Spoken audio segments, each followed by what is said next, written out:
ايه ده؟ جابت ده كله منين؟ وايه العز اللي بان عليها ده مرة واحدة؟ حقيقي يدي الحلق للي بلا ودان. يا صباح الحياة. طب هو ينفع اللي حصل ده؟ انت مش بس بتستكتر النعمة اللي في ايد غيرك اللي ممكن يكون حصل عليها بعد تعب وشقى سنين، لا انت كمان والعياذ بالله بتتطاول على حكمة ربنا في توزيع ارزاقه على الناس، يعني كيفما شاء ووقتما شاء. فالرزاق هو الله، والعاطي هو الله، والوهاب هو الله. فما تستكترش على الناس النعمة اللي في ايديهم، وافرح ليهم وادعي لهم ان ربنا يزيدهم. وتأكد لو انت عملت كده ربنا هيرضيك وهيرزقك من حيث لا تحتسب.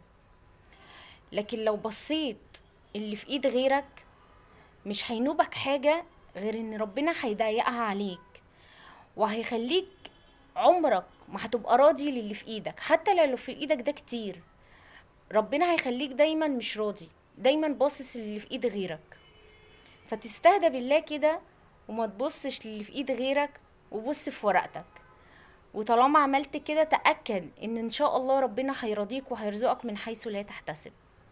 دمتم طيبين، ويعني وبتحبوا الخير لغيركم زي ما بتحبوا لنفسكم.